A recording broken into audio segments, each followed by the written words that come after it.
Welcome to Lift Your Leg. This is Monique and Jill from Victoria, BC, from The Naughty Dog and author of As a Dog Thinketh. And Jill Brown from Calgary, Alberta, and the Bag Lady. And Matt Twitty with Cherokee, Alabama, with start to finish dog training. Who's starting us off? Didn't you really have some great news to share about like our ranking? I do. And thank you everyone for getting us to this point. On Apple Podcasts, we managed to make it into number 2 for the how-to for Canada and number 14 in the USA. So thank you everyone for listening to us and sharing us and passing us around. Yes, super awesome. We're going to continue the Reactive Dog series with a lot of people that truly were interested in the Reactive Dog series. And it's so needed. And so today we're going to be talking about tips for dealing with your reactive dogs. We really need to define reactivity because reactivity is not aggression and aggression is not reactivity. Like they get lumped in together. Don't you agree? Totally. I think it's just being politically correct. We've started to call every dog that's responding towards others reactive, and that's just not the case. Reactive has a very specific meaning. Yeah, I think that you have true game-bred aggression, which is genetic, where you're going to have a dog that would run 10 miles down the road to kill another dog. And then you've got defensiveness, where dogs feel trapped and they're just like, I need to get you before you get me, which is largely fear-based. I was going to say, and then you have dogs that are reactive or different triggering factors. So I'm super excited to hear you talk on this because I know this is something that you deal with even more than I do in your own practice. For me, a reactive dog is somebody who is reacting to his space being invaded, at least at the start. Then, through the success of using his big voice and using his teeth, he gets braver, more confident, realizes the other dogs go away, or his person drags him away. From there, the problem just starts building from his successes. That's reactivity. But this is where it gets totally difficult to define things like this because reactivity with success ends up looking like aggression. Then requires you knowing how to read dogs because they just don't have that same presence and power there backing it up. True aggression is going to be more purposeful and they're not going to waste energy on things like foolish barking that doesn't have a very defined purpose in that moment. They're not wasting their energy, going to be more quiet. Odd thing I've seen through the years is often these dogs are ripped with muscles, even if they aren't getting that much exercise or they've been living at the pound, they're still ripped. Like way more muscular than most other dogs. I think that's a very big tell. I'll work with the flabby dogs any day. Today, I had a great seminar in Moscow, Tennessee at Training on the Square. So shout out to all those people. And at the end, during a photo, one of the dogs that I work with a lot decided he didn't like the golden next to him. To me, that's a little bit of reactivity. He was reacting to being shoved in with a bunch of golden retrievers. He's not an aggressive dog at all. He's really not overly reactive, but he was reacting to that. And so I loved your definition there. And dogs don't have to like everyone. I think we've gotten into this weird space where we're expecting them to like everyone. And if they don't, we think that there's an issue. They don't need to they need to have 1 or 2 dog friends, but they don't need to like other dogs. They just need to learn to mind their manners with other dogs. Agreed. Yeah, definitely. We were talking about dogs that are truly like aggressive, which is a very different category than a reactive dog. With your aggressive dogs, most of the leashes and equipment that you can buy at pet stores are not designed for a dog like that. You need to have a stainless steel snap. And one of the only places I know to purchase something like that is Leerburg, LERBURG.com. They do have proper equipment for dogs like that. I was just walking with a client a couple of weeks back, and I was explaining this to her, and we happened to have 2 leashes on her dog because I don't trust clients' leashes. So I was explaining this to her, and it was like that perfect timing that her snap came undone and just set her dog free. But I had my second leash on. It was like, oh, there, the universe is showing you exactly what I'm saying. So don't trust most of the local equipment is not designed for dogs like that. Right. Go buy the proper stuff. Also, especially- avoid the quick release collars. Yes, bad idea. No quick release collars. You need the old ones that were like, do up like a belt. Yeah. And don't rely on a prong collar because we all know that they fall apart too. Yep. Yep. And your prong collar may be actually causing more harm than good, especially with dogs that go up with an aversive. If they get a little bit of a pop on a pinch collar, it may be going up, not down. We want the dog to not go up at that moment. Yep. You just said something there that I want to add to. If you have a dog that's very reactive to his environment, so a little difference is going to get a big response in your dog, that's the dog that you need to whisper to. So any leash handling needs to be subtle, like fingertip light, tickle him with a feather. Your voice needs to be calm, low, whisper when he's in that state. It's often people are getting excitable with their dogs. Make sure you do the opposite. Go down in your energy. Smooth your movement, slow down your movement, or make sure you're standing still. Everything just needs to be smooth, subtle, soft. Yeah, and make sure that you're not using a tool that also does the opposite. So you might be calm, but if you're using a pinch collar and it's making your dog go up, like that needs to stop. I find that to be something that's quite interesting. A lot of times when people are using tools that they're either just used to, like this is just what we do. You know, I've been training dogs a long time, so this dog has a pinch collar on. If it's sending the dog up, that's not the headspace that we want them in, even if you're calm. So even if your body's doing the right thing, your tool may be hurting you. Said. Yep.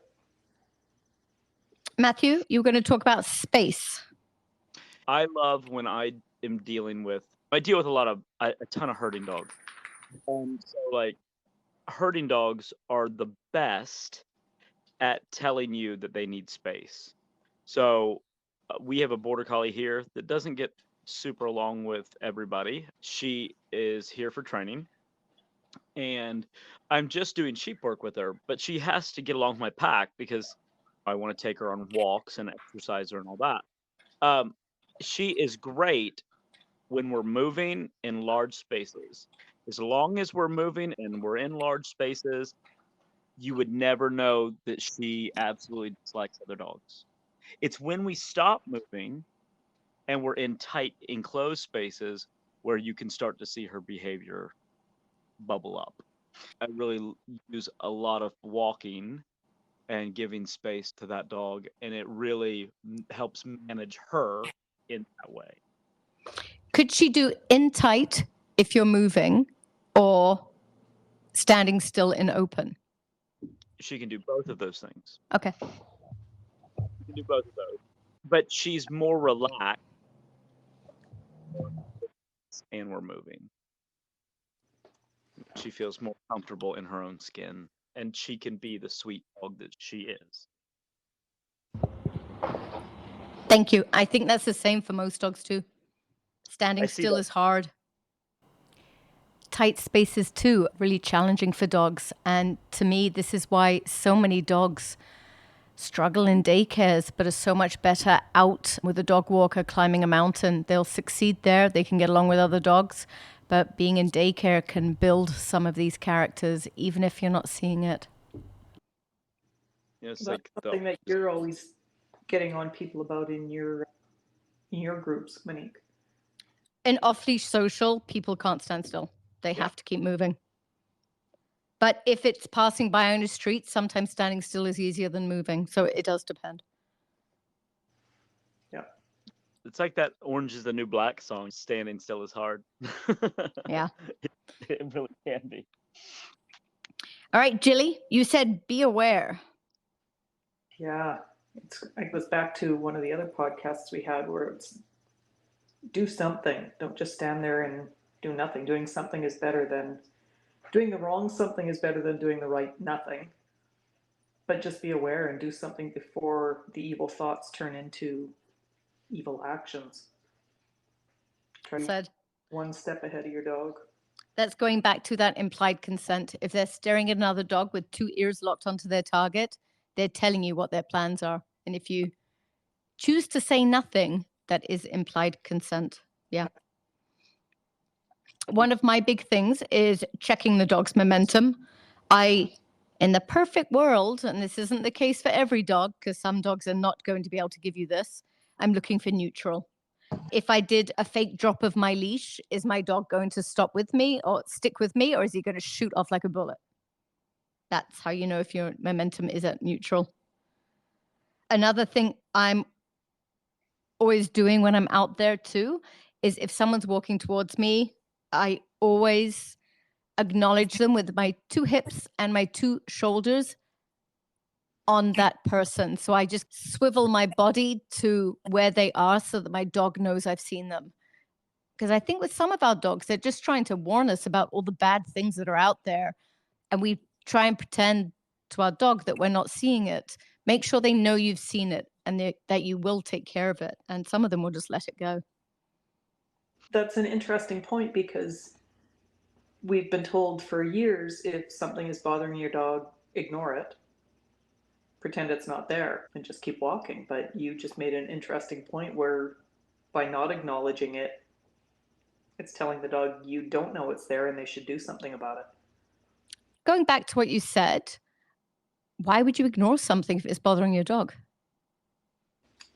That was just something that years ago you were taught. If you walked by something that scared your dog, you just kept going. Really? Yeah.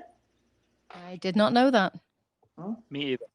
I've Yeah. always been, yeah, but if you are around something that bothers your dog, stay there until the dog can relax in that moment. I'm the Um, same.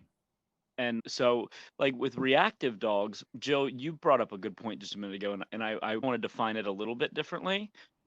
In like active anticipation, like you're gonna actively anticipate what the dog's doing. So, like when you're reading the dog, like Monique's talking about, with the dog's on locked on target, or the dog said, "Look, I see this," maybe doing some alarm barking, or their hackles are up.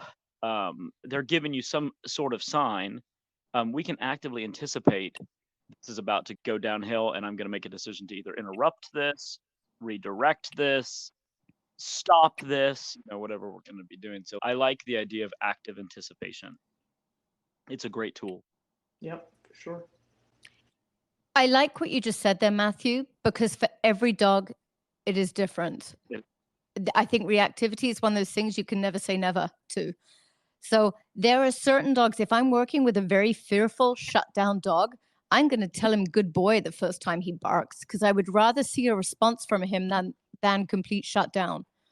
There are other dogs where they're constantly hunting and so vigilant out there on their walks. Their head's always up and their eyes are scanning everywhere fast.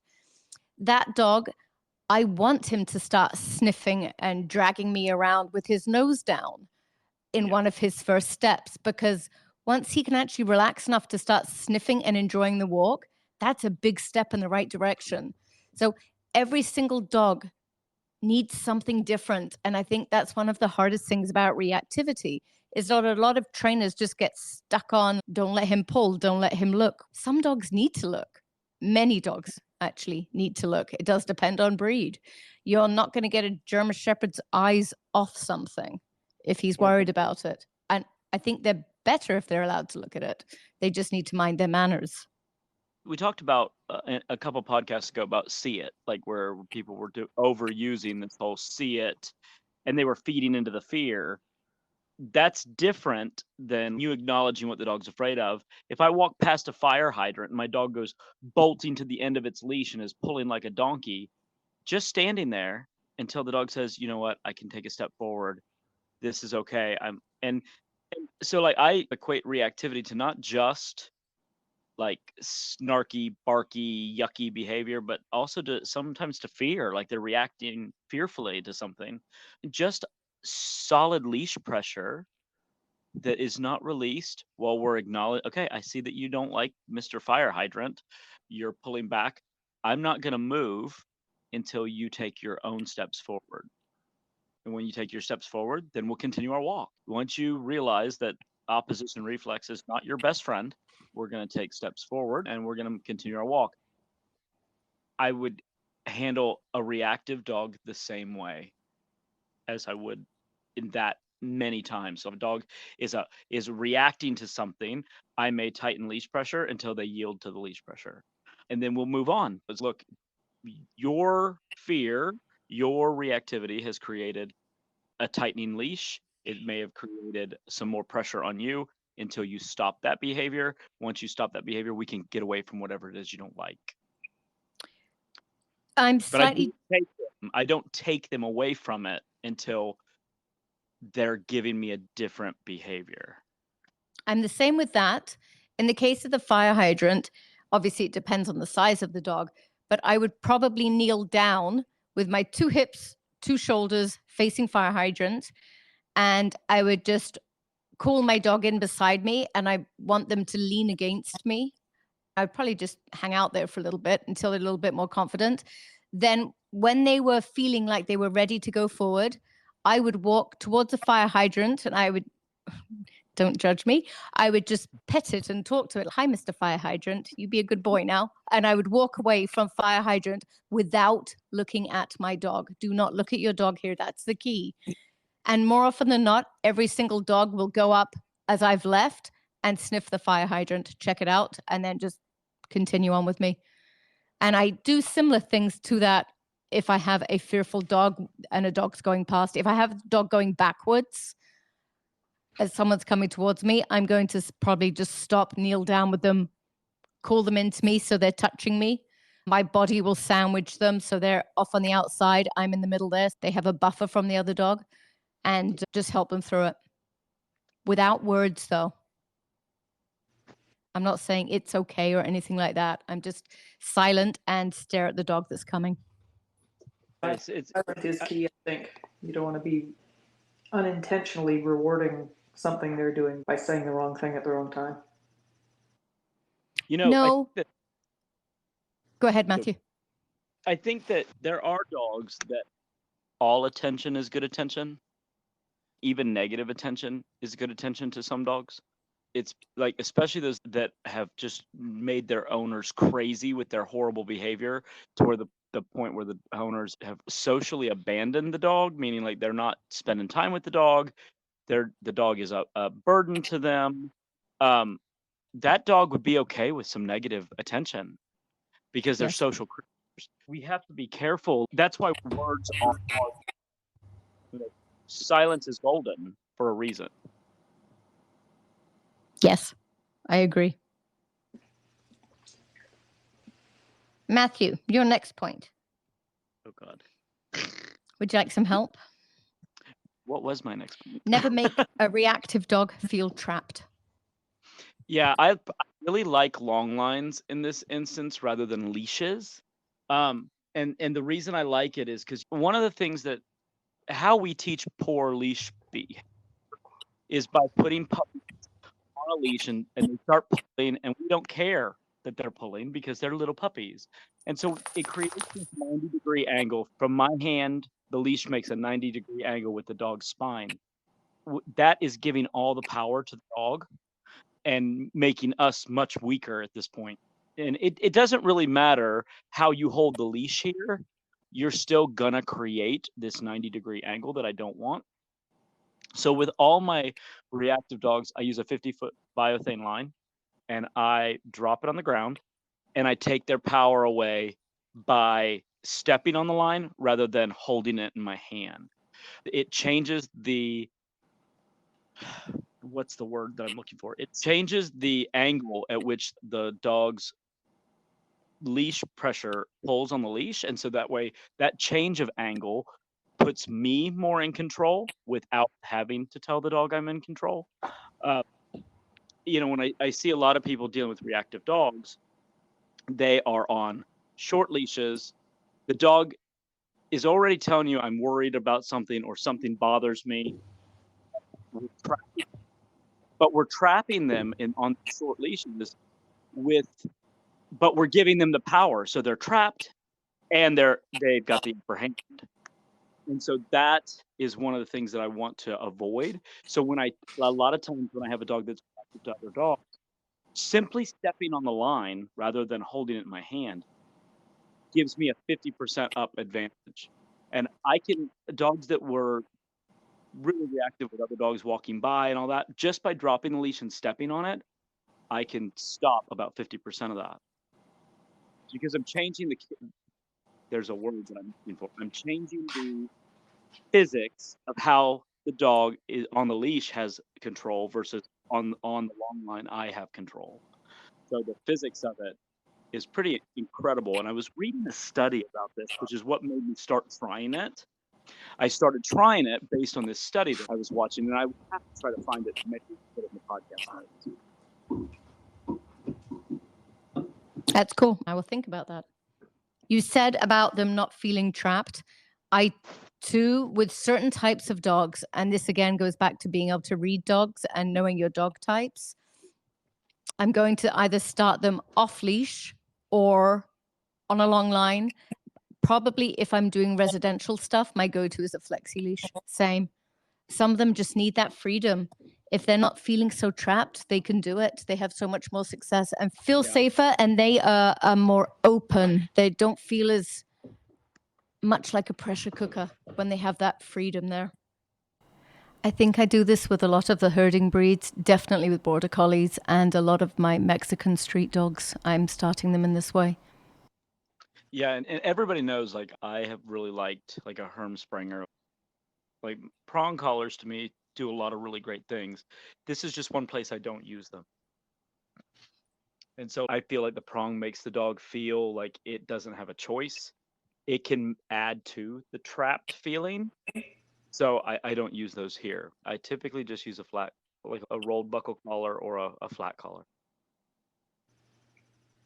Interesting.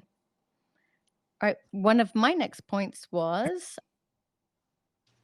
just handling things. If you're going past a dog, and it's the same, not making them feel trapped. So even in my handling, if I do have them on a short leash and I am trapped in a residential place, so that they don't have that feeling of being held so tight, drop your leash shoulder. So even if I have to hold my leash short, there's always a dip in the line on the leash so it's not tight. Then if I drop my shoulder that's holding it, that doesn't make them feel so trapped and it loosens. They know. You will see a big difference in them. So there's zero tension on that leash, but it is short enough that they can't fly out and grab something. Yeah. I tend to knock the long line at every like 10 feet. So I Okay. think that will do the same thing that you're seeing there. Like when the long line for me was one way to make the dog not feel so trapped. Most of the time, the reactivity started the moment one little bit of tension was pulled on the leash. Yes. Then the dog's fly off the handle, and it's, whoa, I don't want any of that. If I'm creating that, then I need to stop creating that. The other thing that when we talk about a dog feeling trapped, being in a confined space, dog training facilities are kind of small spaces that you don't see these big grandiose training centers very often.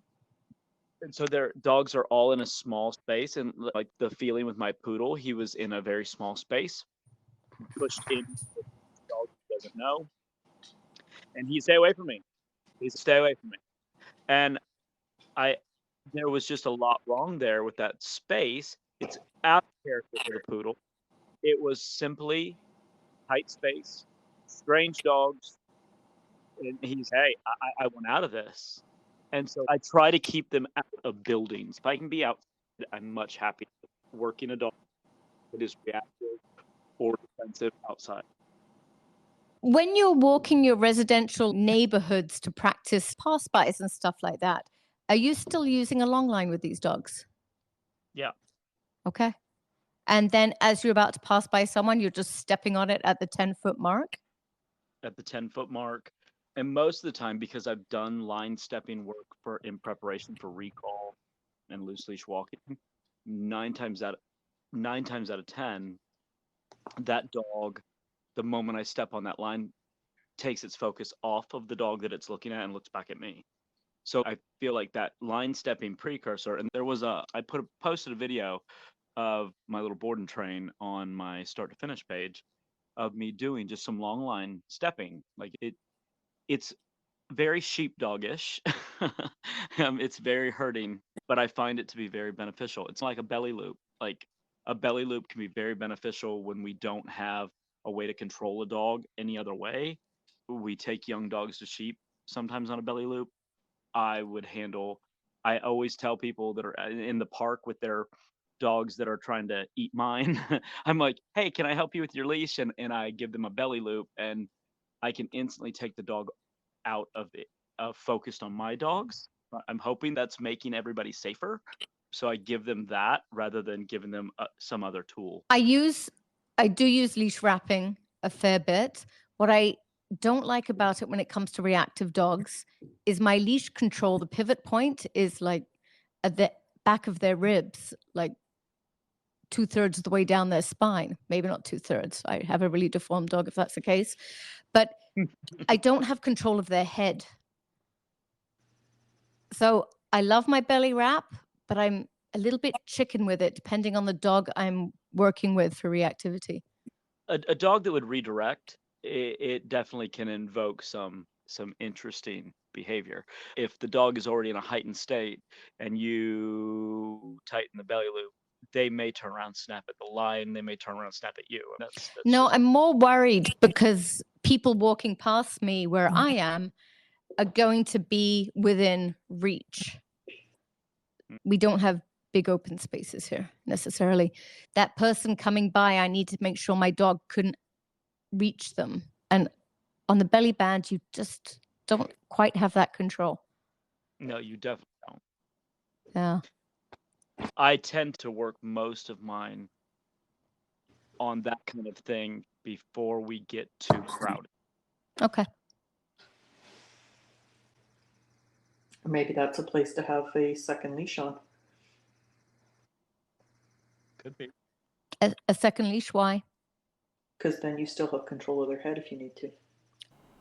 I was a little denser. That went right over my head. Safety. I think that all safety is super important. Anytime I'm working with a reactive dog, I don't care if it's in the heat of Florida summer, I wear long sleeves, I wear jeans. I try to make sure that if something bad could happen, that I try to protect myself. And I think that's an important thing that, like, I see a lot of dog trainers posting videos of them in shorts and flip-flops. It's like, Yeah. this is not the attire for dealing with a dog that could potentially escalate into a problem. Agreed. Through and through. Yep, definitely. Wear clothes where you have leeway. Like my jacket is made from motorbike fabric. If I get bitten through it, it really minimizes any bite I'm going to get, which means if I find myself in a situation, I can feed my arm. I can pick. It doesn't happen often. I'm thinking about this was a couple of years back with a young Malinois, and I kind of knew it was in there with him, but he hadn't misbehaved. But I was being careful, so I just sat on a bench with him, and he decided now's that moment. Had my jacket on, gave him a part that would hurt the least. Yes, wear proper equipment. Can we talk about aggression? So you and I had this conversation about while we were preparing for this, and as young as it sounds, none of us advocate dog fighting. But to learn about aggression, to learn about genetic aggression, and know you can't love them all through it. True genetic aggression, you have to go to the source. And that doesn't mean that you have to go visit a bunch of dog fighters, but you had to go and read about real genetic aggression. And so in doing that, I realized one of the things that it made me realize in my research about genetic aggression was that most of our dogs that our local dog clubs can't handle, and that's not saying there aren't great trainers in local dog clubs. It's saying that volunteer trainers have no business dealing with any animal that could potentially hurt them. So I think the clubs and stuff need a trainer, a resource that is used to handling animals of this nature, and they should refer these people out to them. I think that is good for business on both sides. And I also think that it is responsible for our pet communities. But I'm getting off topic. As going through the real genetic aggression, we're talking about dogs that would fight for 3.5 hours. Yeah. We're not talking about a dog that barks yucky at another dog on leash, and then when they get off leash, they're like, "Oh, let's be kumbaya buddies." So we really do have to explain the difference between true aggression. Dogs would like to fight. It's almost like their neurons in their body stop working, and they're not feeling pain from their pain receptors. They are just enjoying the fight, like that's what they do, versus dogs that may grumble, growl, roll, spit for 10 minutes or 4 minutes or 1 minute. A dog makes a snarky noise at a dog show, and everybody's, that dog's aggressive. It's not. So using words. I'm going to disagree with your 10 minutes because that's a long time for snarking. That was too long. But most of our dogs are like, they're on a leash, and at most, if they manage to grab something, they're going to shake and let go. That's not what we are discussing here. We're talking, it's one of those things that when you see it, you never look at dogs the same again. No. It haunts you. Yeah, you'll have, once you see true aggression, once you've dealt with a dog that is truly aggressive, you realize how scary management becomes. Like, it's like, oh God, I'm going to try to convince these people they can manage this dog. No, they really can't manage this dog. I don't know that anybody can manage this dog. When I was in Florida, there was a rescue organization that had dogs in a kennel for over a year. And they're trying to convince you that these dogs are sweet and nice. And I can't even walk near the kennel. Yeah. Near the kennel. They sit there and chew on the bars at me for 3, 4, 5, 6, 7 minutes until I leave. And they've gotten used to that happening. It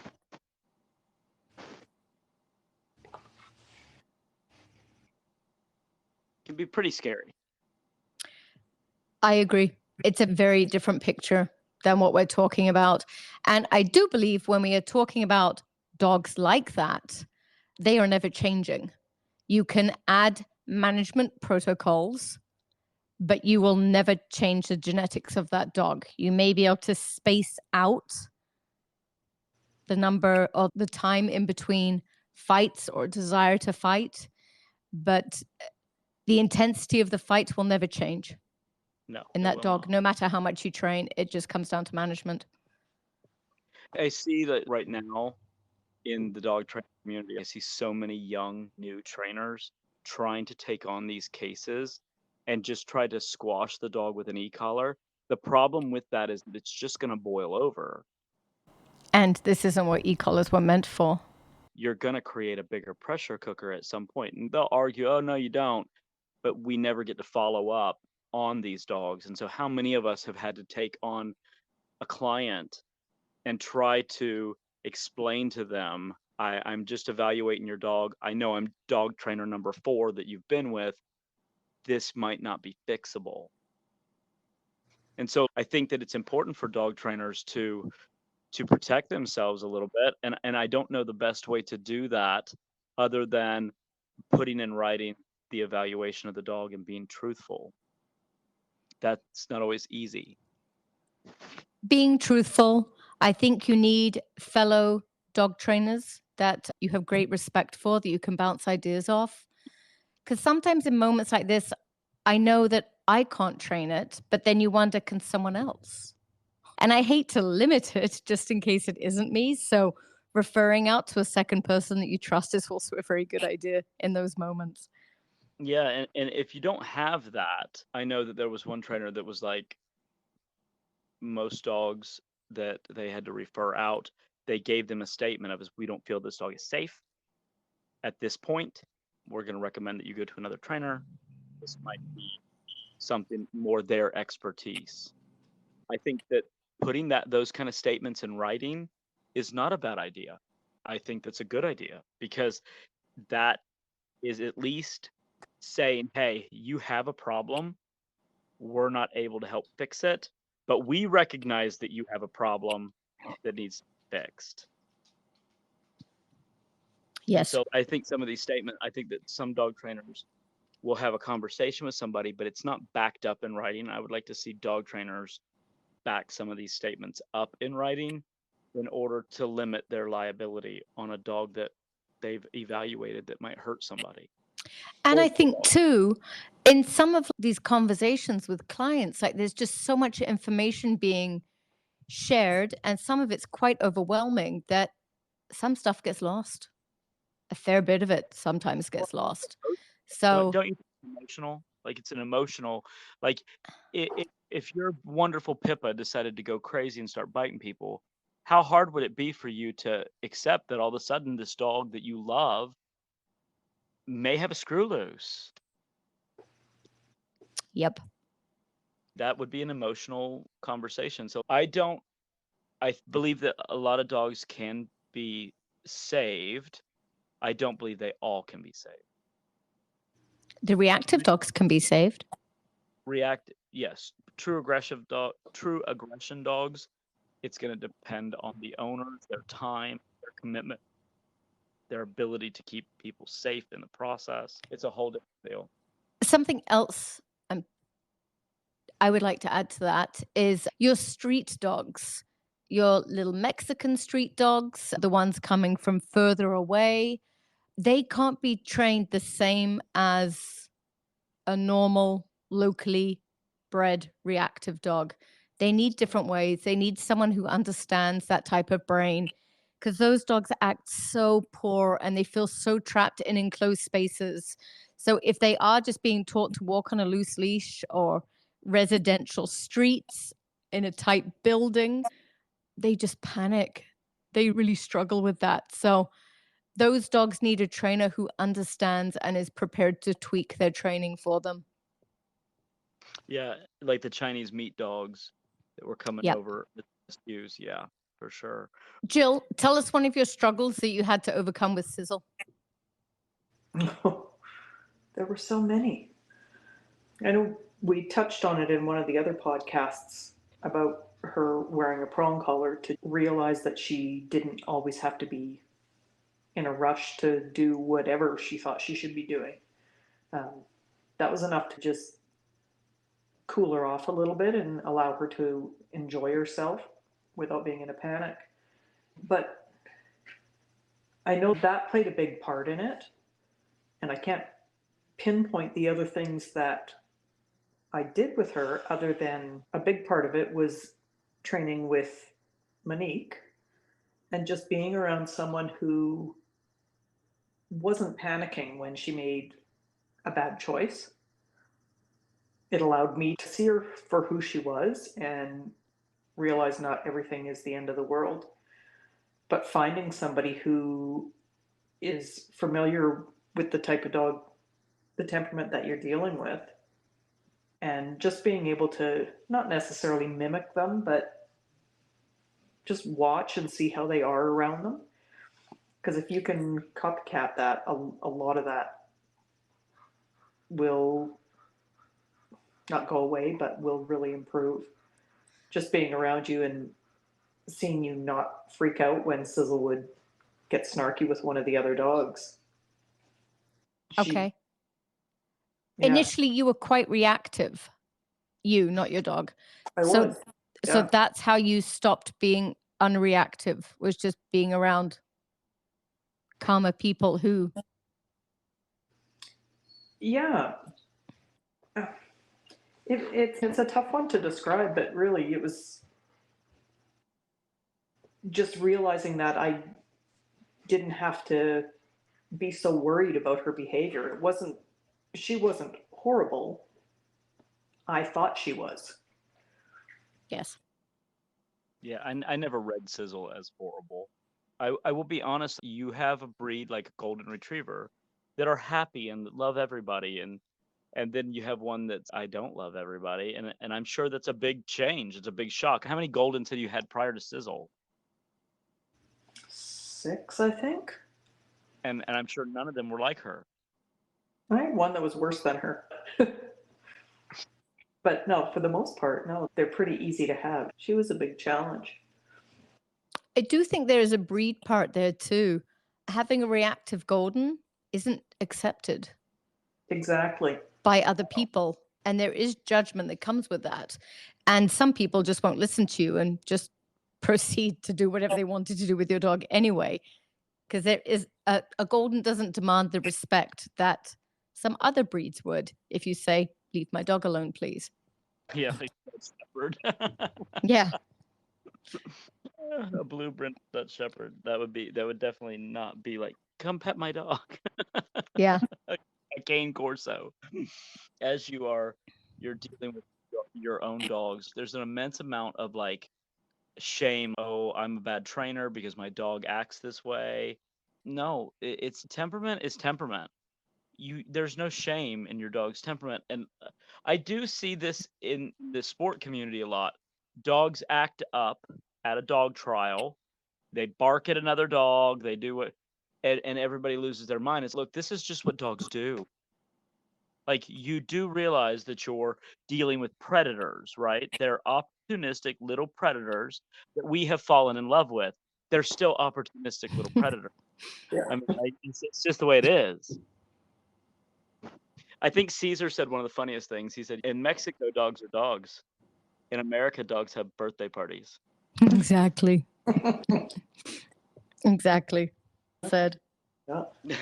And that causes a lot of these problems because then we start internalizing the fact that our dog is reactive.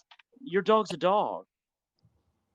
Well, and so many of my clients, very responsible people who researched dogs when they got theirs and they tried to do everything right. And then their dog hits puberty and is just a problem. And they can't understand why they're not succeeding because they're doing everything that they believe they should be doing. So their confidence starts to get battered a little bit, which makes the dog misbehave more because now they've lost some of their strength. And it just keeps going and going. So be kind to yourself. Everyone ends up with a reactive dog at some point. If they haven't yet, their next one will be. And I always believe the worse they judge you, that their dog will be equally bad when they get their next one. My first batch of dogs, I think every one of them was reactive until I learned what I needed to learn. And I've never had to struggle with one since. But everyone gets them. It's not a judgment on you or anything else. Certainly. Don't let it beat you down. And yeah, and when you start to feel like that, then you don't want to go out and do things with your dog. So it just makes the problem worse because you're not getting out and trying to make things better. And dogs still have bad days where they just misbehave. It doesn't matter. Every dog will do it at some point. Yep. Maybe not that, but dogs have bad days and misbehave. Yep. It's just like your competition dog. How many times have they done 400 go outs, whatever? They get to the train and they act like they've never done one before. Yep. That's not training. That's some days are just bad. It's just not your day today. On those days, I always recommend that the people that have reactive dogs, that they go to places where their dog won't find their trigger 5 days a week, but the other I 2 agree. days a week, I want you to go where your dog has a trigger. I want the dog to know that every time it leaves the house, it's not going to encounter its trigger, but I do want you to have an opportunity to practice it, just not every single day. I think that the more that they practice bad behavior, the more that I don't know if my client is going to control that bad behavior. So I'm like 5 days a week, no trigger. 2 days a week, a trigger. I think that our diligent clients keep practicing and practicing, thinking practice makes perfect. But in Right. this case, our dogs need the non-trigger walks to teach them patience that they can then use on the walks that you do come across their triggers. You can't just keep taking from them and taking. You have to put it in on the walks without the triggers so that they can handle the difficult ones. You need to find the right ratio for your dog. Many of the ones I'm working with need about 5 to 10 beach and forest walks for each residential walk. In the process of retraining a reactive dog, because it is all a process, as things are getting better, there comes a stage, I do believe, where we then need to show them that people walking past us are normal. And that's as simple as turning to the person, just saying good morning. Or if my dog then chooses to lose it, casually stand there and handling him and not moving away and have a conversation with the person. Eventually they settle. At some point, they need to just watch us and how relaxed we are in these moments, and that we're not scared of the dog coming towards us, that we're totally casual. We can just normal voice, normal relaxed posture. That is a big piece for a lot of reactive dogs that have done the training but aren't progressing forward to the next step. I also think that there's so much where, like, obviously, if you live in an apartment in downtown New York, this is going to be a much different conversation with you than it is going to be somebody that lives in the country. I agree. I think my success as a trainer in rehabbing dogs is really turning a city dog into a country dog. So I would be out of my element in the city. Though, I guess a big part of my training is getting them to move their legs. So if I didn't have the forests and beaches for that, oh, Harry, instead I would be using bikes, getting them to move their feet in that way. Socio demographics and things like that do play a part into how we are going to have to handle them. And this is why we can't always focus just on the dog. We have to focus on the human too and their needs, because if you live on the 5th floor and you take your dog down the stairwell and people passing by are a problem, you're going to encounter that every single day. The dog's never going to get a reprieve from that. It's now we have to think outside the box on how do we get them from point A to point B without their triggers every single day, because I need you to not have your triggers every single day.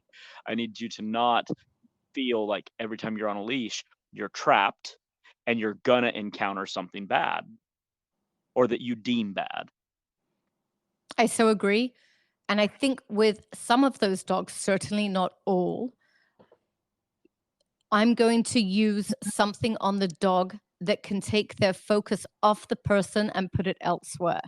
So I will have a hairband on a leg, or just one leg, with a bell on it, or a pool noodle attached to a piece of string, which is attached to their collar. So as they walk, it kind of swings and moves around their legs.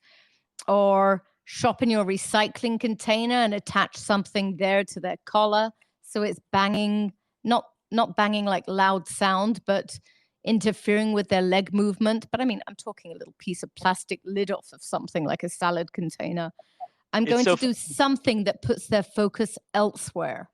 It's so funny because a lot of the dogs that I get when we've done walks and stuff, I'll use something like that. If I've noticed they get into briars and they can't stand it being like in their britches, I might put Scotch tape in their pants. Yes, exactly. Be like, okay, so now you've got that to think about. Don't think about everything else.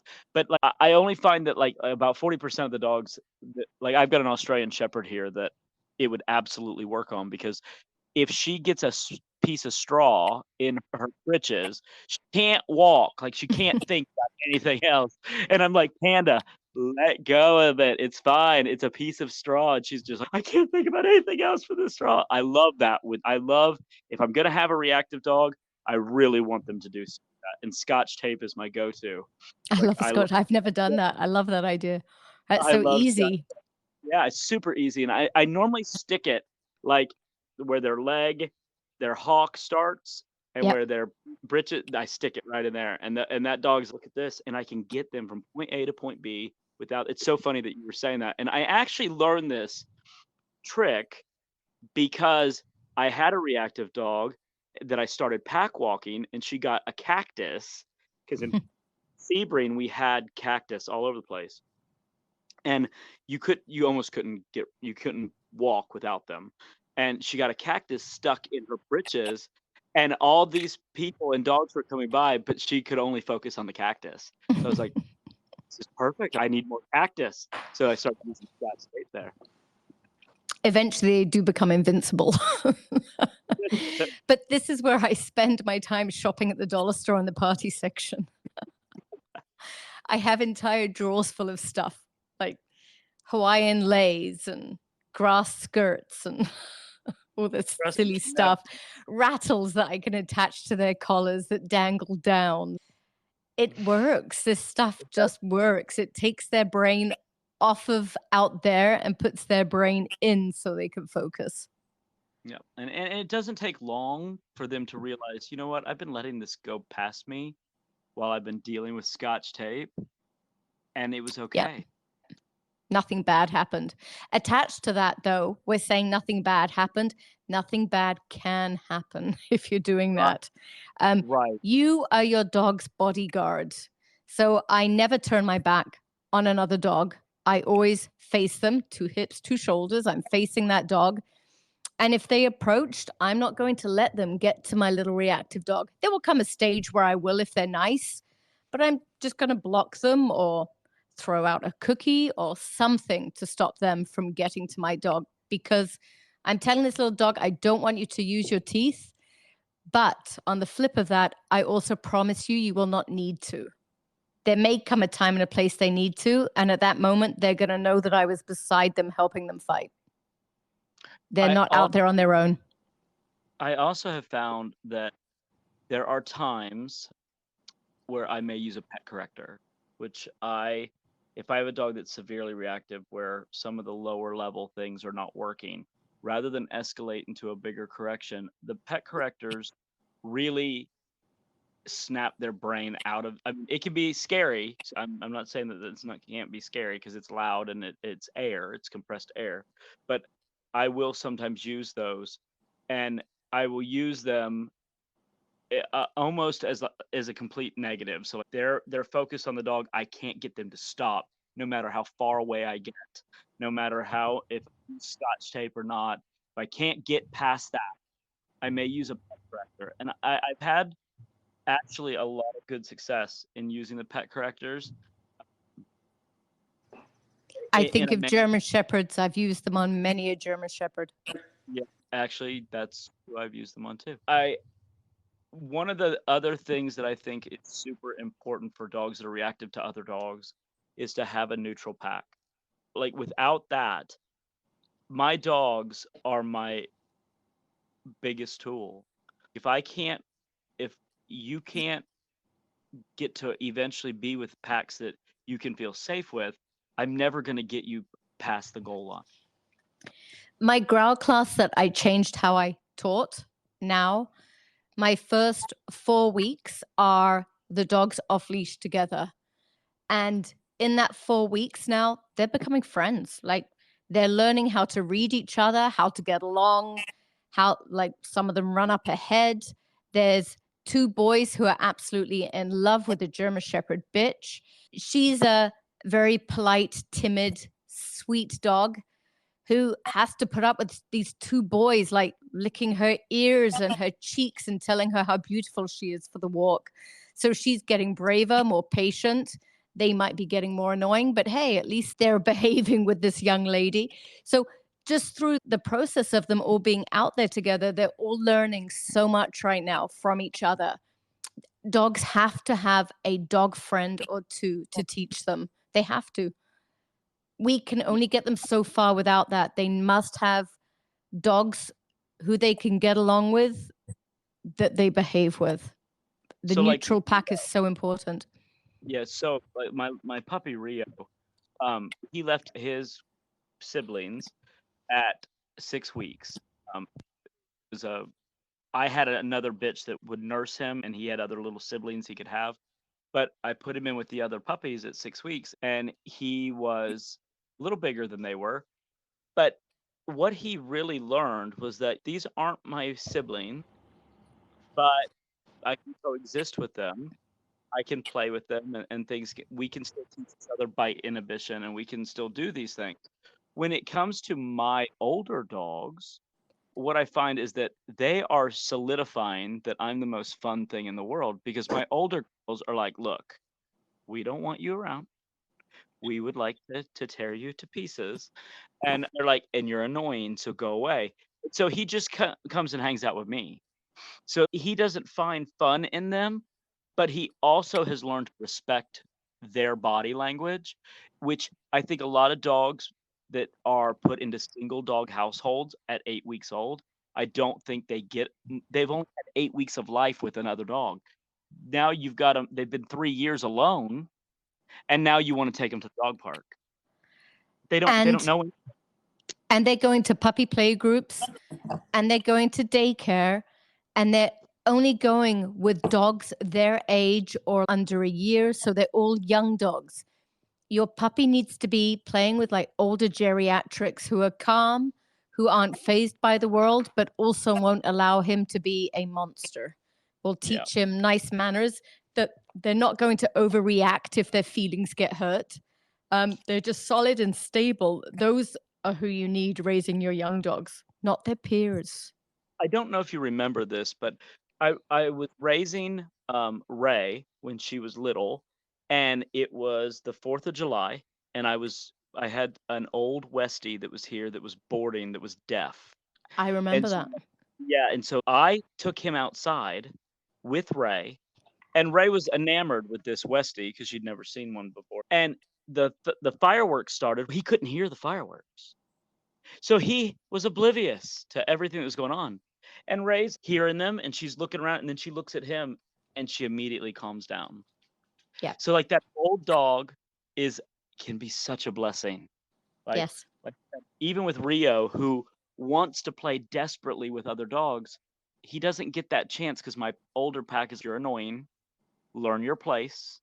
And so he just keeps coming back to me. And I told you guys, the biggest thing for me with letting my dogs be around other dogs is that they check me. They're teaching him that. And it's a beautiful thing. My pack is my biggest tool for activity. Yep, I agree with you on that. All reactive dogs have to have a dog friend, hopefully a stable dog friend. But I have also found that rehabbed reactive dog becomes a super teacher for the next reactive dog coming in. They can sometimes be the most patient. Has Kate made that? With border collies, yes.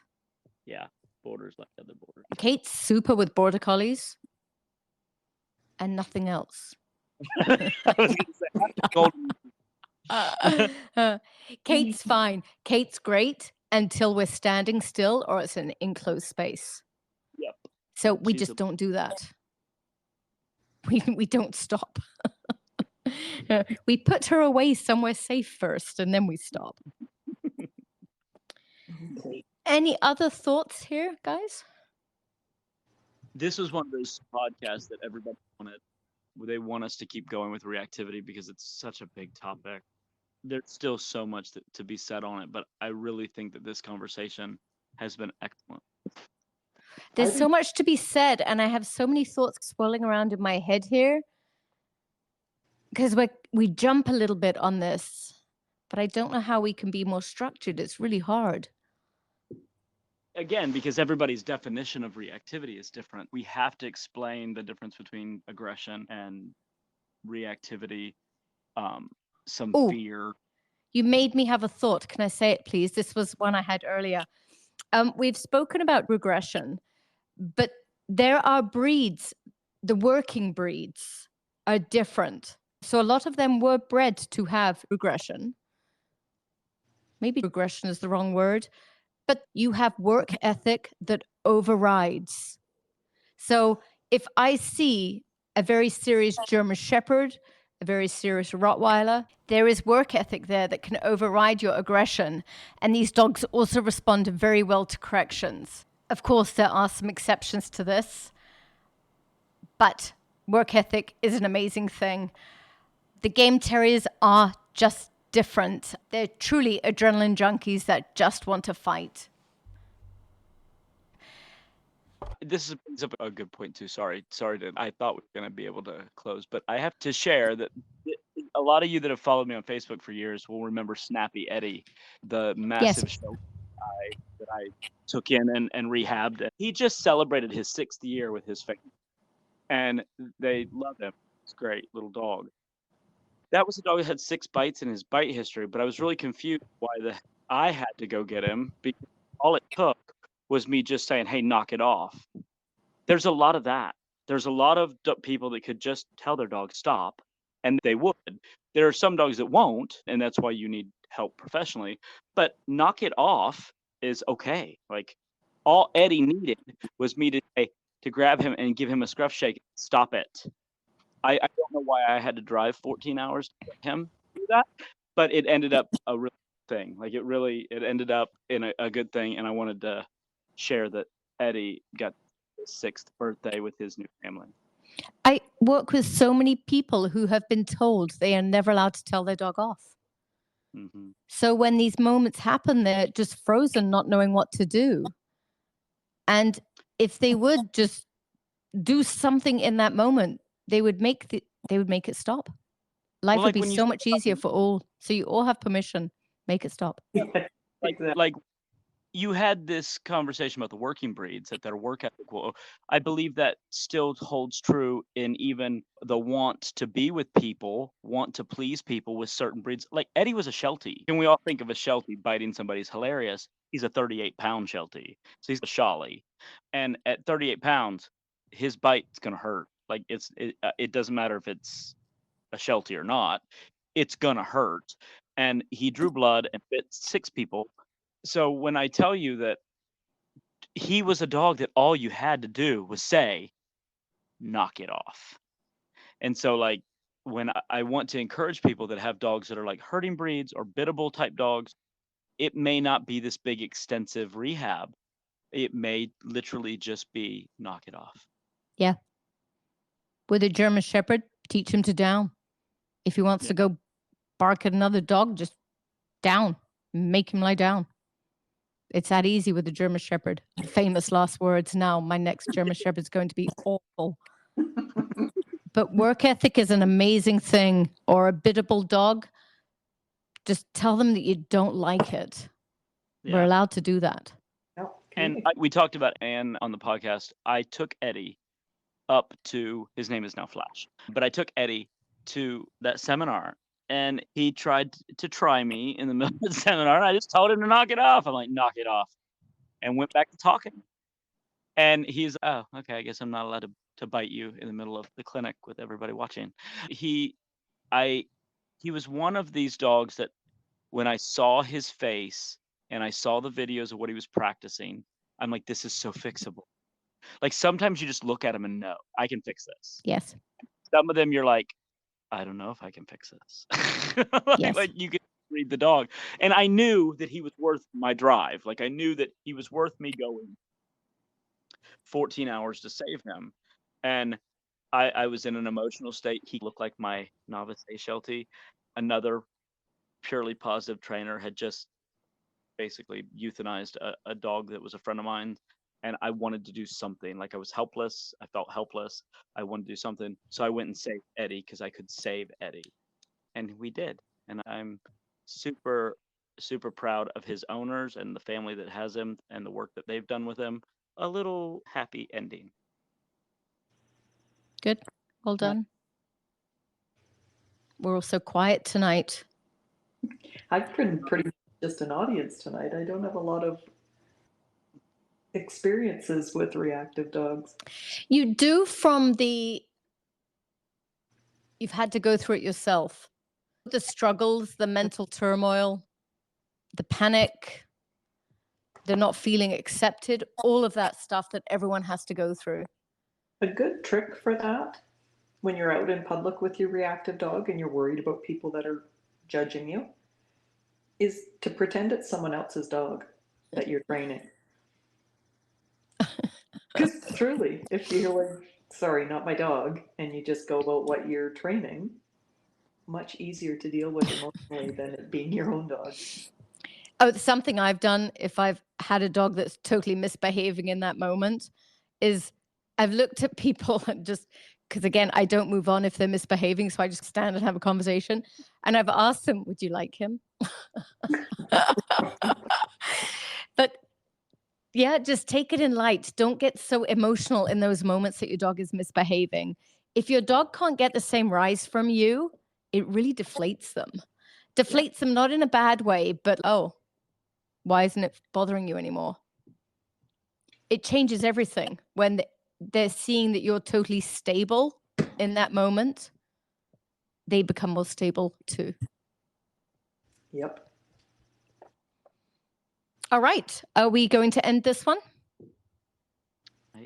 We are. I think that's good. It was a quiet one. It's very quiet. Too quiet. We're trying to be good. What? We're trying to be good, but it will only last for a week or two. Then Yeah. Jill will misbehave again.